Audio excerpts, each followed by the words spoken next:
Há uma história muito bonita no livro Estante da Vida. Humberto de Campos nos conta de um homem que, no plano espiritual, vendo o tamanho dos seus erros do passado, o tamanho das suas indisciplinas, faz uma petição aos espíritos superiores, à bondade divina. Deixa eu ver, o livro está aqui. Estante da Vida. E essa petição, ela é interessante, porque ela nos mostra uma situação que se assemelha muito àquilo que nós mesmos também gostamos de nos colocar na tristeza, na dificuldade, no vitimismo. Deixa eu encontrá-la aqui. Quando a gente não tem quando isso não está nos nossos planos, né? Nós temos que procurar na hora. A gente passa por assim, aqui. Exatamente. Compromisso. É o capítulo 15. O capítulo 15 tem o título O Compromisso. Nós fomos chamados, diz Humberto de Campos, para auxiliar um pequeno grupo familiar, fustigado pelo doloroso caso de uma obsessão. Instrutores amigos nos indicaram alguém no plano físico, um trabalhador que estava na terra, que poderia colaborar conosco. Alberto Nogueira era a pessoa certa, a pessoa indicada. Ele, como médium, havia reencarnado 36 anos antes, sob o amparo do núcleo espiritual de que ele partira a nossa expedição socorrista. Aquele mesmo núcleo onde Humberto de Campos e os que estão relatando isto, de onde eles partiram, era também o núcleo que havia apoiado a reencarnação do Alberto Nogueira. Tratando-se de companheiro que ainda não conhecíamos de forma direta, meu amigo Saturnino e eu, atendendo à recomendação de companheiros outros, fomos olhar a ficha, o processo que dera origem à existência atual daquele Alberto Nogueira como médium em tarefa.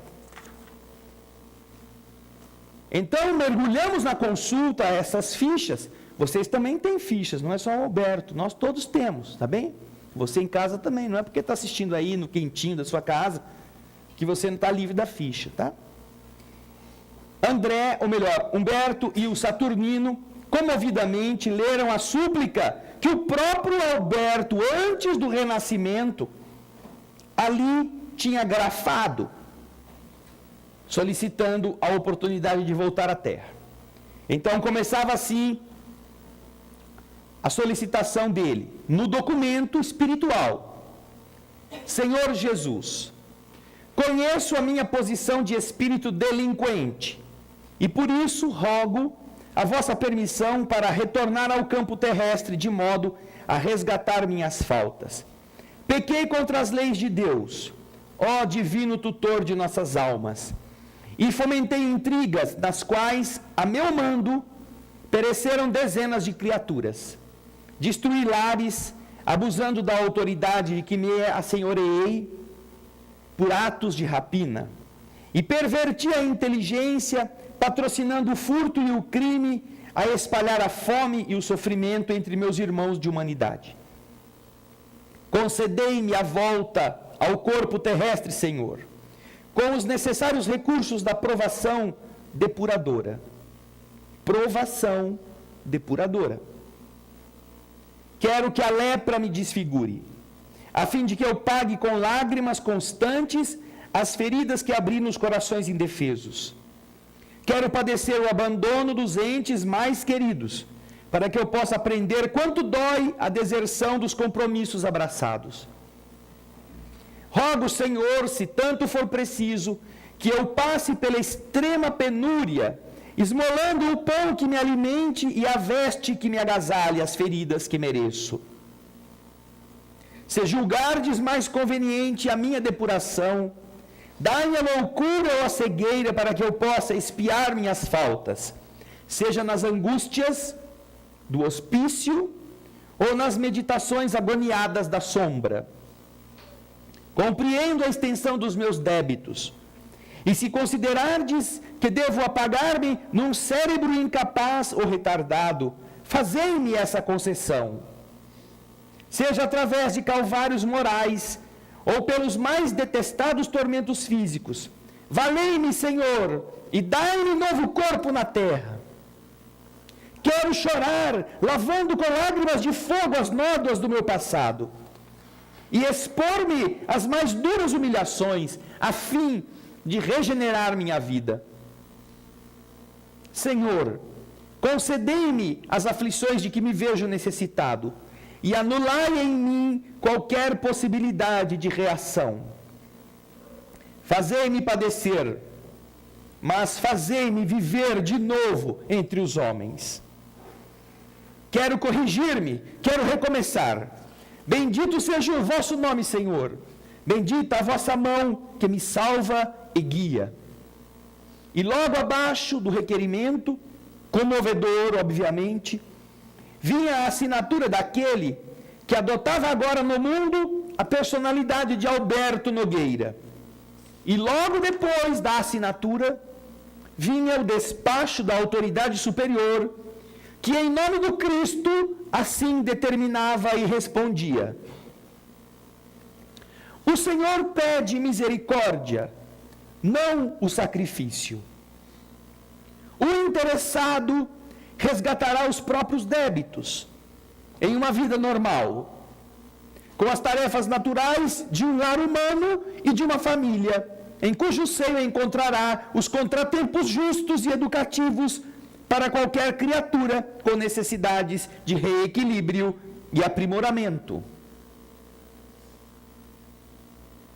Mas, por graça do Senhor, será médium espírita, com a obrigação de dar pelo menos 8 horas de serviço gratuito por semana em favor dos irmãos necessitados da terra, consolando-os e instruindo-os na condição de instrumento dos bons espíritos que operam a transformação do mundo em nome do nosso Senhor Jesus Cristo.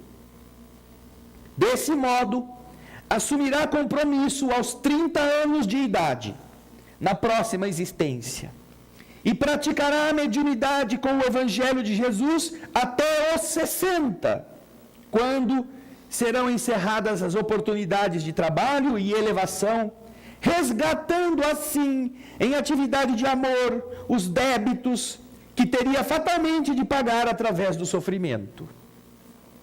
Louvado seja o Senhor!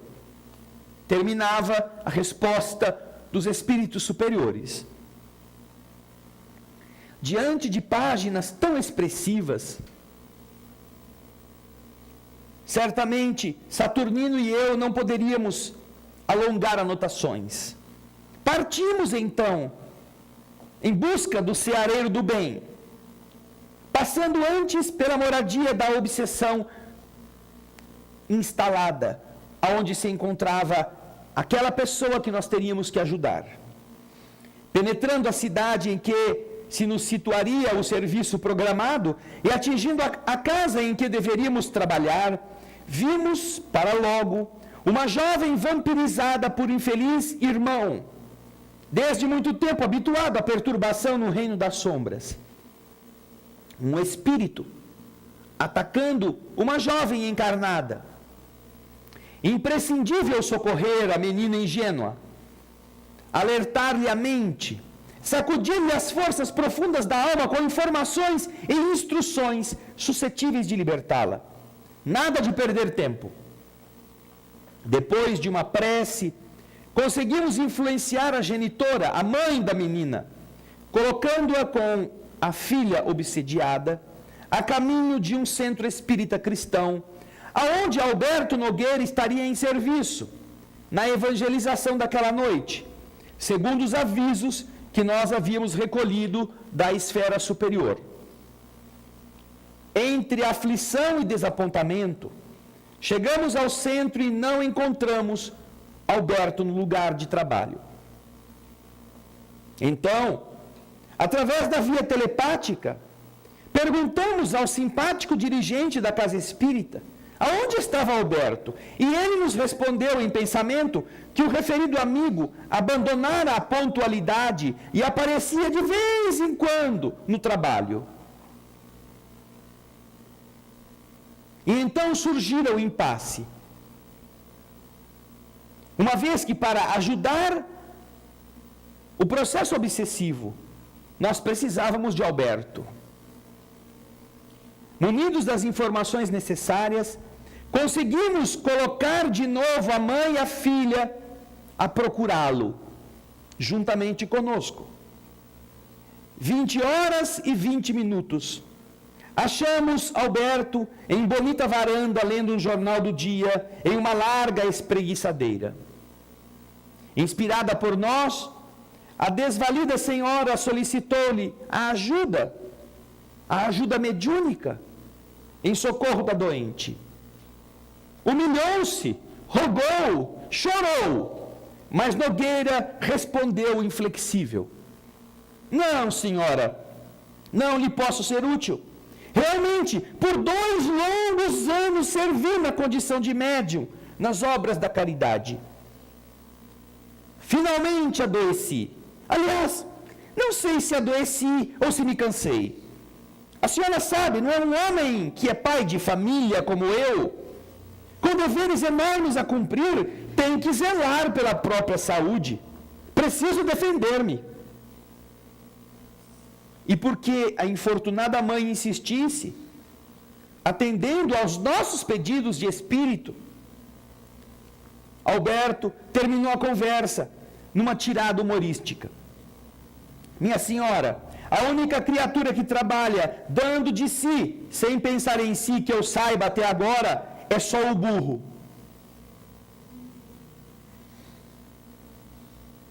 Saímos como entramos, carregando o mesmo problema e a mesma inquietação.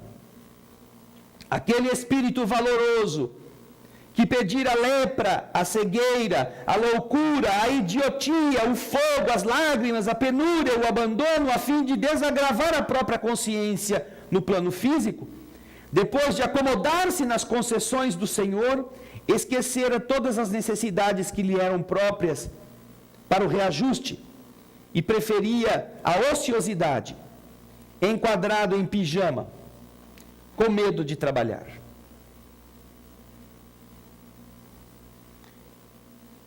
Nós observamos então o que significa a possibilidade de solicitarmos coisas e o mundo espiritual diminuir as nossas solicitações, porque nós não vamos ter como enfrentar aquilo. E diminuir de tal forma generosa que vão nos permitir pagar aquele débito enorme fazendo coisas pequenas, coisas simples, mas coisas responsáveis. Coisas de doarmos-nos, como ele tinha o dever de fazer 8 horas por semana, por 30 anos. 8 horas por semana. Faz a conta para mim aí, alguém que esteja com o computador ligado na calculadora. 7 vezes 24. Só para dar trabalho para o povo, tá?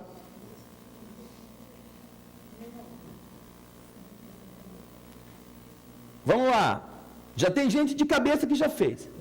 168. Em uma semana existem 168 horas. Agora, ele tinha que trabalhar 8 horas por dia. 7 vezes 8. Ou melhor, desculpa, 8 horas por semana. Por semana. De 168, ele tinha que trabalhar 8. Sobrava-lhe 160 horas.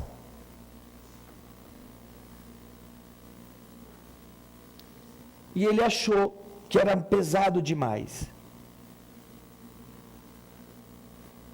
Então, nós observamos como muitas vezes as nossas fragilidades nos atrapalham, mesmo depois de todas as concessões divinas, em relação ao que nós precisaríamos ou o que nós pedimos. Daí, é importante observarmos que quando os espíritos estão em condições e pedem aquilo que lhes seja útil, eles obtêm. Mas, seja na expiação, ou seja na prova, quando você pode pedir coisas até maiores, você terá somente aquilo que dá conta.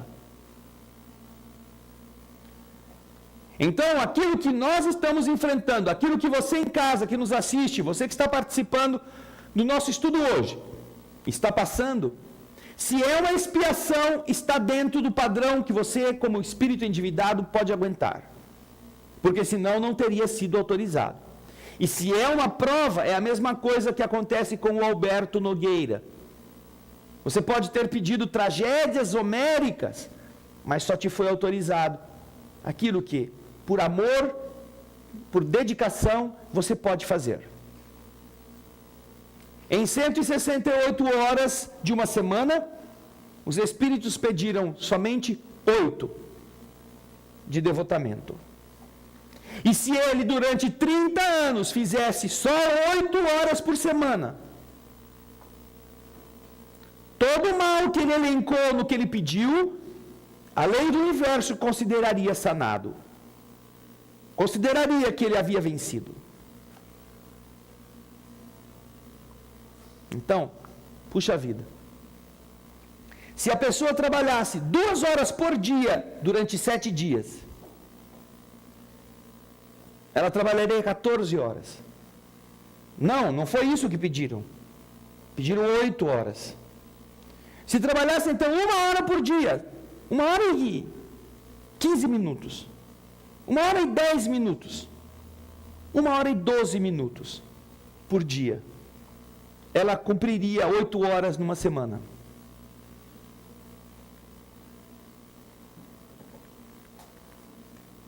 Só isso. Então, quando nós observamos como o universo nos trata, com qual generosidade nós somos vistos pelos olhos divinos, e como nós encaramos essas dádivas com tal leviandade, com tal irresponsabilidade, é bom a gente tremer enquanto é tempo e perguntar se a gente não pode fazer mais do que está fazendo. Porque ainda o que a gente está fazendo é nada. Se a gente for olhar só para pagar os nossos erros. Mas se a gente olhar ainda o que falta de mãos para ajudar Jesus por amor, puxa vida. Nós poderíamos fazer um pouco mais do que isso. Imagine esse Alberto Nogueira, que fez essa solicitação, fez esse pedido, fez toda essa tragédia, e recebeu essa autorização de trabalhar 8 horas por semana. Se ele se empenhasse, e ele apresentasse por semana 10 horas de trabalho, 10, 11, como ele chegaria do lado de lá e seria visto pelos espíritos amigos que avalizaram para ele o retorno que ele tanto precisava? Puxa! Como? Você foi por lá para pagar 8 horas por semana e você trabalhou 10 horas por semana. Teve semana que trabalhou 11, 12 horas.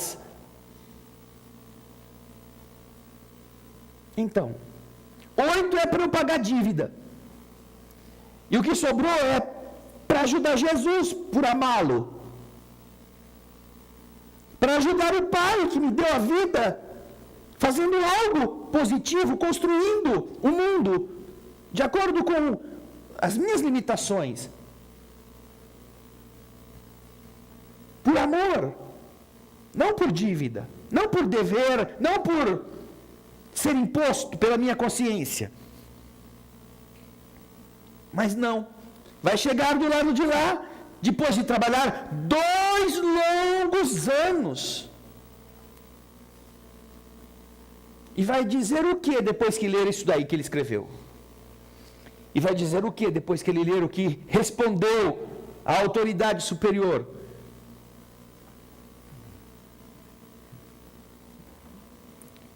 Vai perguntar assim, onde é que é o umbral? Que hora sai o próximo carreto para me levar para lá? Dá vergonha. Só de ouvir a história dele, dá vergonha. Imagina se essa história dele for a nossa. Não é o que eu desejo para nenhum de vocês, não. Nenhum de vocês. Por isso que Lúcio tem sempre dito, aproveite o tempo. Porque se é uma coisa que a gente não tem mais, é tempo para perder. Aproveite. Fim do mundo é a gente passar um dia sem fazer nada de bom para uma pessoa. Isto sim é o fim do mundo. Você desperdiçar um dia sem que alguém seja melhor, que alguém se sinta melhor, porque você fez algo de bom, elogiou, ajudou, amparou, orientou, por querer fazer isto. Então, essa é a época em que pouca coisa feita com amor representará muita coisa do peso da balança. Por isso que Jesus usa a expressão do trabalhador da última hora, que trabalha só uma hora e recebe como se tivesse trabalhado o dia inteiro. Perguntas?